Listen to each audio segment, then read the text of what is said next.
And here's another funny thing. You know the fucking roof that they say that Robinson shot from? Yeah. That's not even the roof that fucking Harpole was talking about that was a threat. That is not the roof. What was he saying? What was he saying?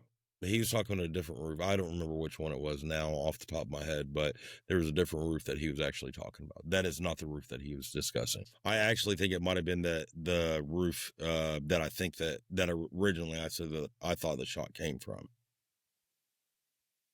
From the... Yeah, the east. Northeast. Sorenson Center. Harpole described the shooter's precise vantage point as a loophole on the Sorenson Center roof.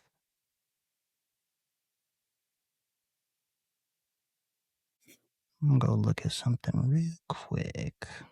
Dude, I'm about to flip out because I think you're right. I am right. Dude, you're not. You're barely right sometimes. So what I'm trying to do is I'm trying to find that aerial view. If I remember right in the conversation, he was talking about the northeast building. Yeah, good map here. Which, remember, that one's the one that we can see the roof, and you can see that roof access on it. Yep. They had that roof access door. For sure, right here. Yep, that's where. Okay, you son of a bitch. What?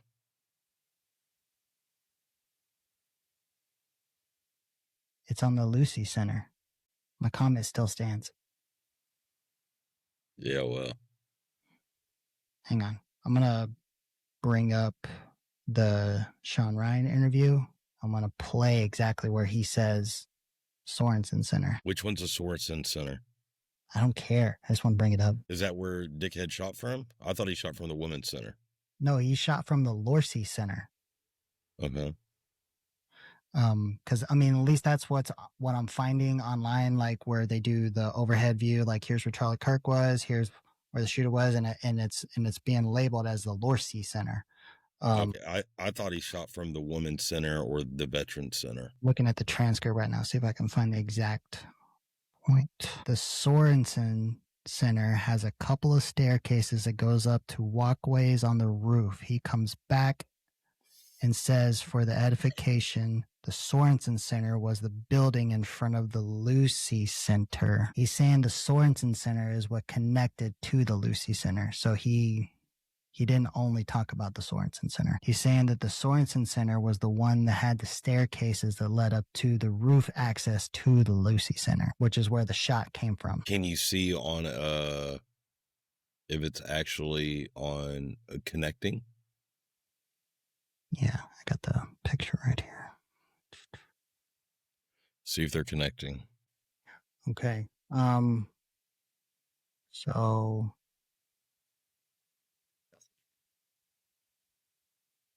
this is what I found. So right here, LC, right here, the Lucy Center where the shot came from. Yeah. Then right here, the Sorenson Center. Now here is what is known as elevated pathways. That's my assumption as to where they connect to get to roof. This is the connection that I'm assuming is making between the buildings. I thought that elevated pathways, that elevated point. Where's the place where Charlie was? I think right here, but hang on. Because the shot came up right here. Looks like a menorah. Okay, so I think that elevated pathway is the walkway underneath that building. That makes no sense. Why it says elevated? Why would it be underneath?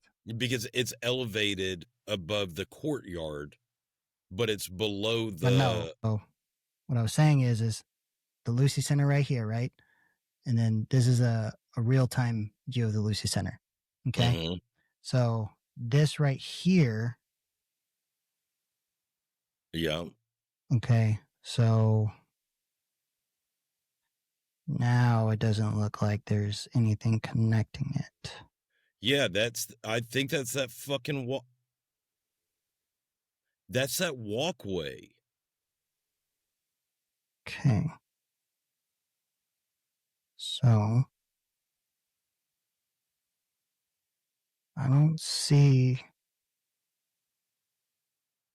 Those are not connected, bro.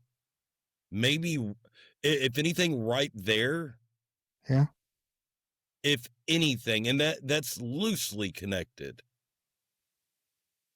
So, because this is on the ground right here. Well, this is, yeah. That is the ground? Well, like, you know, like stairs going up, but like ground, like elevated, but so elevated walkway, right? So like Like I was now thinking. yeah, so elevated, but not like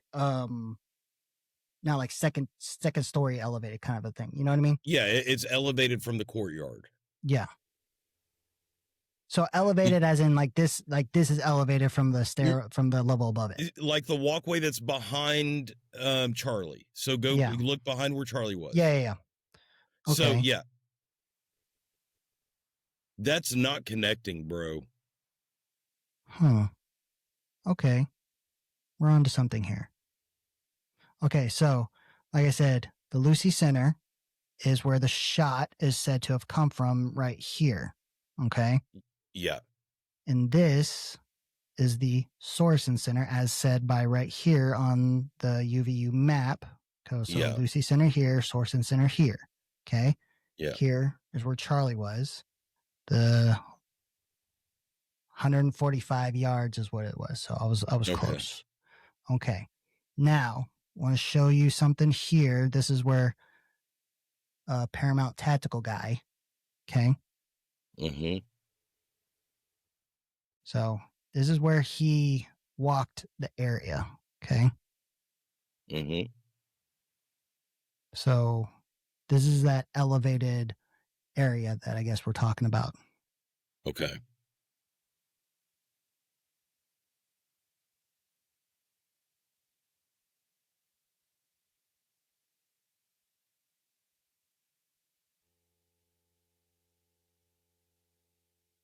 And you see what I was saying earlier? Like you just go to the edge right there and there's nothing that you can hide behind. Just go straight to the edge. So, but again, this looks like it's right at the Lucy Center when he walked up. Yeah. Because he's looking at the vantage point going towards where the shooter would be at, looking at Charlie like across the courtyard. Yeah, but there's a gap right there with a walkway underneath it. Yeah, like because of the way the building's shaped. But what I'm saying is you walk over there. This is where the shooter is alleged to be perched at, looking towards 145 yards away where Charlie was at.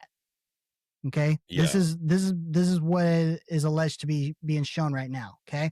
So again, going back to where we're at here, he's looking at from this vantage point across this gap to where Tyler Robinson was alleged to be, looking across to Charlie right here. Does that seem like a fair assessment? Well, I thought that gap you just saw was right here. Okay. You see what I'm saying? Like he was looking up, walking up the stairs over here in this area to show like, hey, look, you can get up here. And then he's looking at, look, this is where they were. You saw across this gap. You're like, look, there's a gap. That was because of where the building was shaped. Okay, that's right there.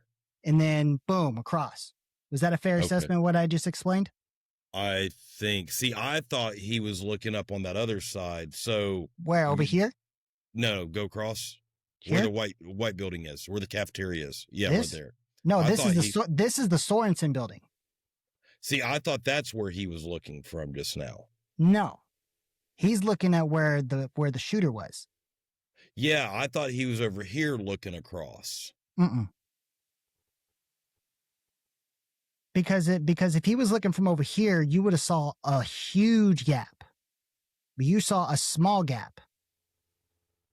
Well, you want to watch again? Yeah, because I'd like to see the reference. There's no reference is the problem. Well, and he makes a huge gap skip from the bottom walking up. You see what I'm saying? Yeah, and see, that's what I'm concerned with. You see, like it just skips. It's like, why the Yeah. fuck do you skip? But Yeah, so this is the reason why I say where okay, he is. so Like, look at right here. You see so this little? is this the amphitheater right here to the right? No. This Where's the and amphitheater? let me tell you where I think this is, and let me explain why. You see, like where this is in this little like circled spot right here. Let me tell you where I think this is.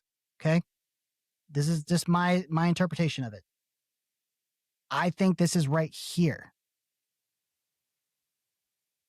See what I'm saying? That's why I think he is right here.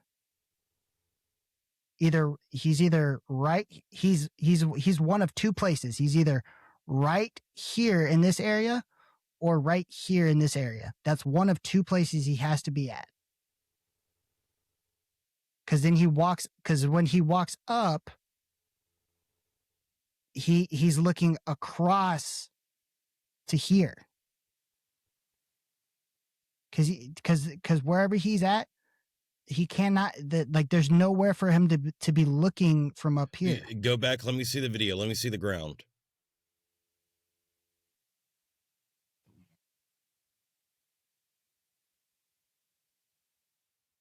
Okay, let him go up the stairs.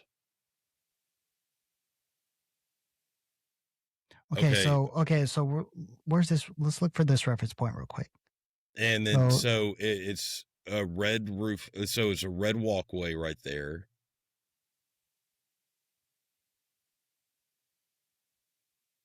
Okay, so we have across from here, we have like a little. Okay, so what's this? Itch. Okay.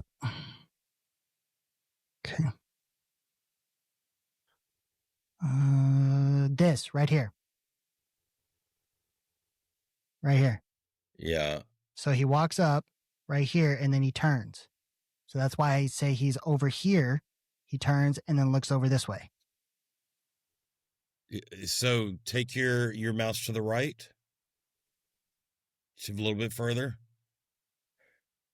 Up.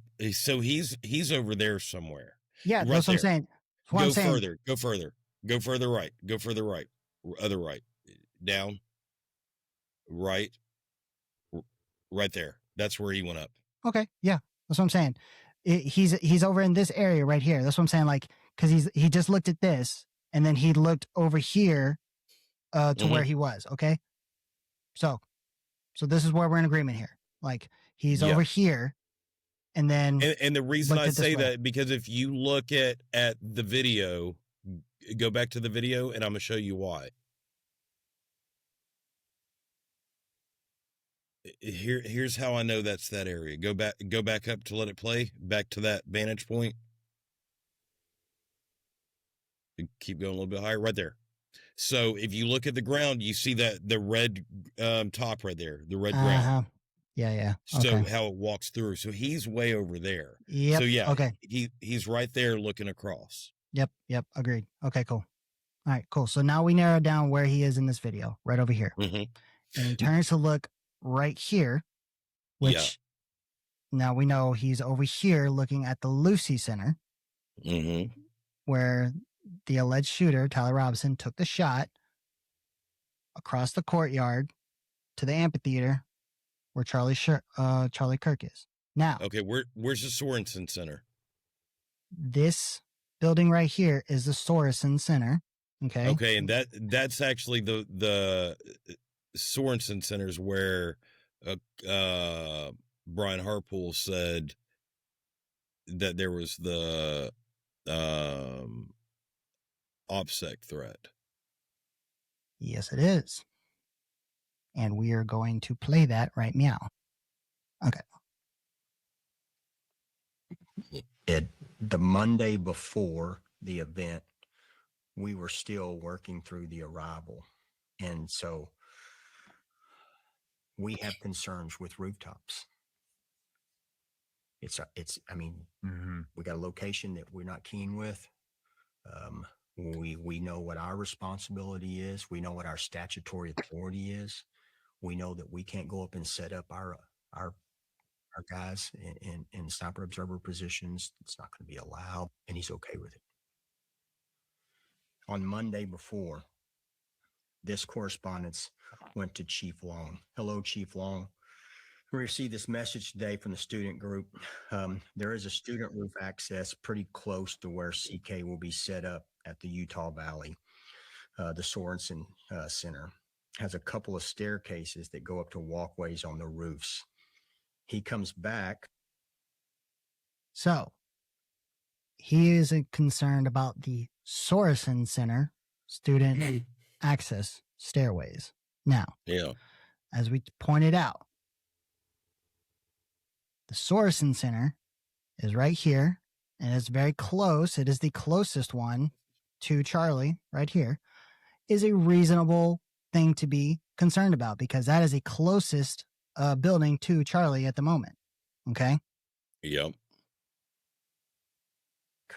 And for edification, the Sorenson Center was the building in front of the Lucy Center. And so. And he brings up the Lucy Center where the shot was taken from. Yep. And he comes back and he says, you want access to the roof. And came back and said, I was told students have access above us. If this is true, it would be nice to either have it controlled access or allow one of my guys to be there as well, if possible. He comes back and his last correspondence was, I got you covered.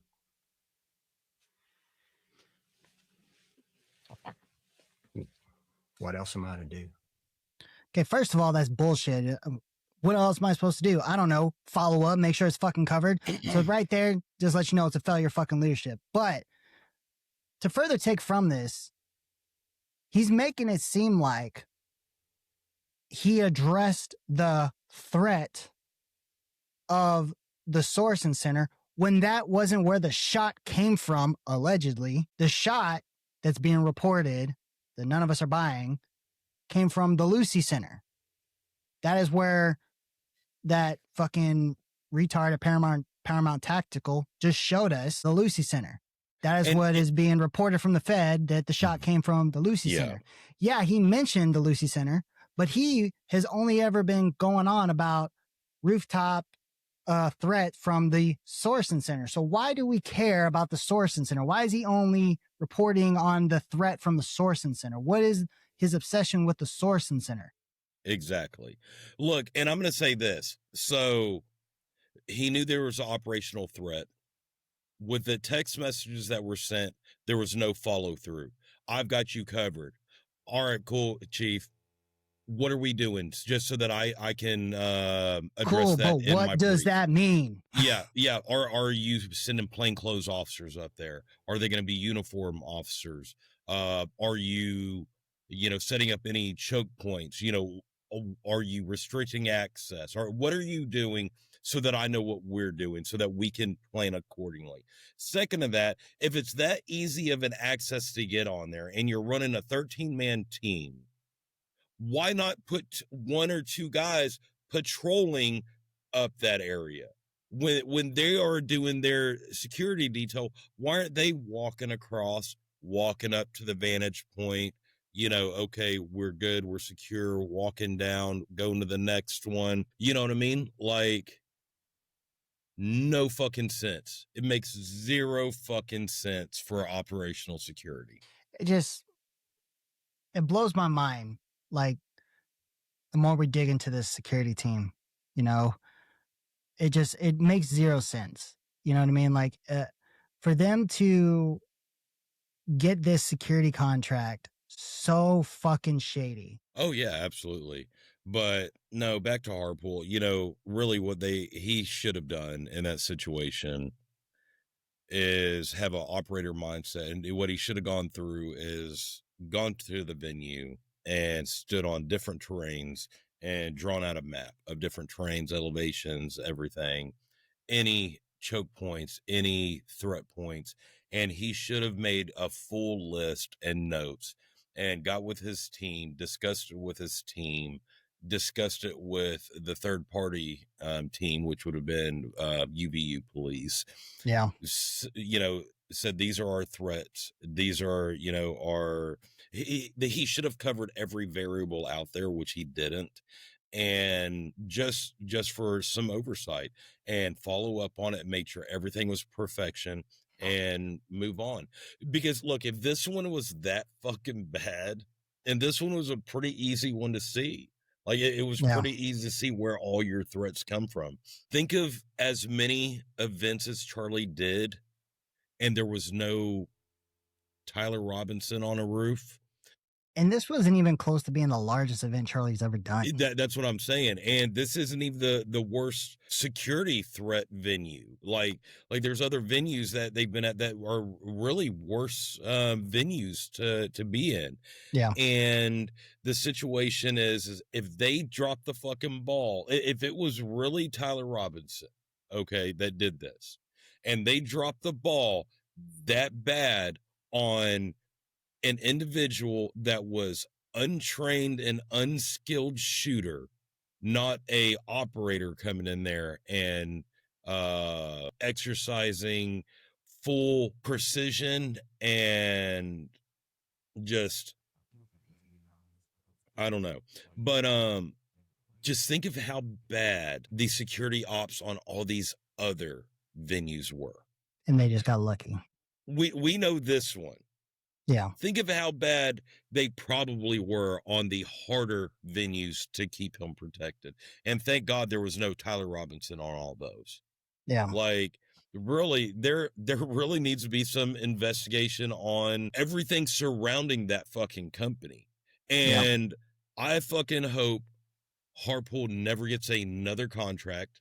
If that company is not out of business, I hope he never gets another fucking contract. I hope that, honestly, that he gets prosecuted for some sort of negligent manslaughter, negligent homicide, something like that. Yeah. And they move on. You know what I mean? Like, I hope no one ever touches him with a 10-foot pole, and I don't think that they will. Like, no, I would rather, I'd rather fucking him being at the fucking door at my local Walmart whenever I'm trying to walk out. This is, let me see your receipt so I can tell him go fuck himself. Yeah. Like, well, because from our context in the community that once someone's kind of blacklisted in that community, that they're done. There is no recovery. So yeah, and and that's why talking to some of the guys that we've talked to has been hard because they have a lot of NDAs, like for working with these firms and all that. Which the fact that Harpole, he went on Sean Ryan, he would have had an NDA. So everything he discussed in that conversation would have been pre-approved, or it would have been given to him like a script that he would have had to memorize before going into. But so about that, now the NDAs, they come from the company or the client? The client. Okay. So TPU, both essentially. So I mean, obviously, anything from his standpoint, I mean, he kind of weighed himself, but TPUSA would have had to vet what he was going to be asked and how he was going to answer before he went on. Yes, because it was in conjunction with TPUSA. So because his organization would have signed a blanket NDA. Yeah. A complete non-disclosure agreement where they couldn't discuss any of the operations, anything that they saw, heard, anything like that within TPUSA. So then that essentially, whenever they take on a new hire, so, their new operators that they're bringing in, essentially whenever they do their new hire paperwork and they fill out everything when they're doing the background checks and all that good stuff, then part of that new hire paperwork with the I-9 and all that good shit is going to be a NDA, a non-disclosure agreement. You know what I mean? And slide that across the table. Also, what I would assume that he would have done is a no compete to all of his operators, where not a no compete that you can't go work for another company that deals with what we do, but a no compete that says you can't go and start your own business and go after our direct competition, which is weird because I assume that Schaefer, being as smart as he was, he would have had a no compete in place for Harpole and Flood, where they wouldn't have been able to do that. Yeah. Now it's weird that Flood worked directly for their security firm and was able to even go work directly for Turning Point. That's even weird.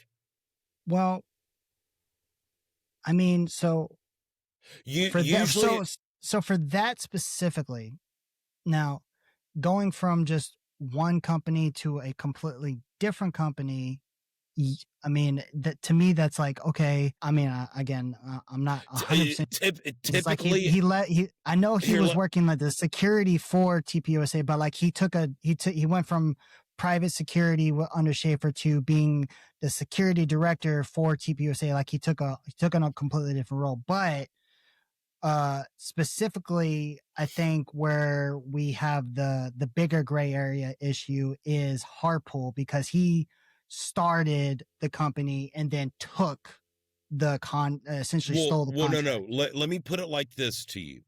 So you've got a company and you've got contractors coming in there. Okay. Here, let's put it like a staffing company. Staffing company is a good way to put this, because essentially that security firm was a staffing company. They were doing the security for Turning Point, because Turning Point technically has their own security division, right? So they are third partying out to staff Turning Point's security division. Okay. Most MSAs that you'll sign have an agreement in there that you cannot poach a contractor to come work for the customer. You understand what I mean? Yeah. So I can't call a staffing company and say, hey, I want to use fucking 2 of your guys, and be using them out there. And then all of a sudden say, you know what? I'm just going to hire them because it's going to be cheaper on me. Can't do that. Now, you may have an agreement where you say, hey, I want these guys internally. I'm going to buy them from you. Will you sell me the rights to hire this employee? Yeah, as far as Flood, I mean, obviously Schaefer might have had to waive the non-compete to have him go work for Flood, for TPUSA. No, that is an employment agreement. That's not the no compete. Completely different. Or whatever. So you still under a no compete, he wouldn't be able to go open up a company against them. Well, I'm saying whatever they would have to do, they would have to they would come to agreement.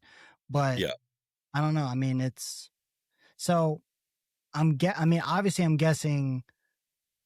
Again, Schaefer is smart enough. I mean, he seems like a pretty smart dude. So I'm guessing he had to have waived the non-compete for Flood or not Harpole to start a company, but wasn't anticipating them to collude to steal his contract, allegedly. Yeah, potentially. Which, Texas is a hard one to prosecute for and hold someone to the no compete. Texas is a hard state. A lot of states are. You have to, prove explicitly, and it can get expensive. Very expensive in court. Yeah, because you gotta get a bunch of corporate lawyers, and everybody's always fighting to push them off and everything. So so it might have been a situation that Schaefer said, you know what, fuck it, let them have it.